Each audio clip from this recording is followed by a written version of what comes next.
Welcome to Meet the Team with Legacy Hospice. I'm your host, Jeremy Bryan, also known as the Rappin Chaplain, and I'm here today with Wendy Sahr, one of the bright lights of Legacy. Oh, Jeremy, thank you. How are you today, Wendy? Good, I am well. So Wendy is our bereavement coordinator here at Legacy. Wendy, tell us a little bit about bereavement. What is it? How does it work? Yeah, so that's a good question, Jeremy. So bereavement is the feelings of grief and sadness that you feel, and people can feel that before their loved one passes away, and obviously after as well. You can bereave a pet. So it's any act of sadness and grief over a loss of someone or something. Yeah. Well, what is the process like whereby you invite people to confront their grief, process their grief? How does that work?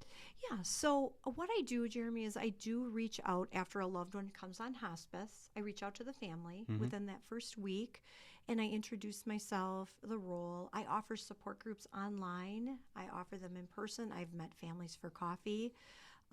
What I do is by learning the person, I am able to kind of work with them in areas that I can connect with them.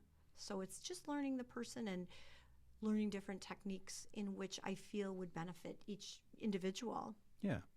What are some tips or tricks you might offer to someone grieving or going through that process? Yeah. A lot of times what I'll do is I'll have people write their feelings or thoughts down. And I always encourage people, if you're angry or frustrated or anything, write everything down.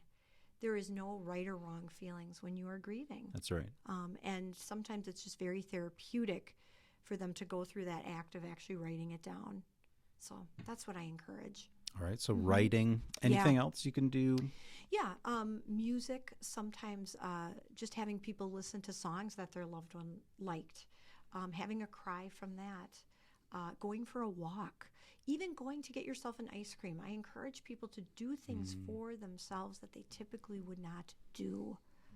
It's those little things that help us in our grief, and to process, I feel. Wonderful. Thank you. Yeah, music. That's one way I process grief. Yes. And one of my favorite songs is called Santa Barbara by U2. Ooh, yeah. And there's a line in the song that says, "There is no end to grief because there is no end to love." I love that. How does that play into your work? Yeah, absolutely. I always tell people when a loved one dies, that love is still there. That love never dies. And some people say, I talk to my husband's picture every day. I said, that's fantastic. Yeah. That's fantastic. Yeah. Well, thank you for the work you do. It's inspiring. It's helpful. A little bit goes a long way to know that you're not alone as you go through a grieving process. Absolutely. Because it's deeply lonely. Yes. And to have your voice and your humor and your lightness as a presence in that process has got to be a joy. It is. And the relationships I feel that you build and watching them through this journey it's beautiful. Yeah. Well, thanks for joining us today, Wendy. Thank you. And thank you for joining us. Feel free to reach out to Legacy with any questions about hospice, bereavement, or anything else. Thanks. Thank you. Even after it's all over, we're not leaving. We follow with compassionate bereavement as you're grieving.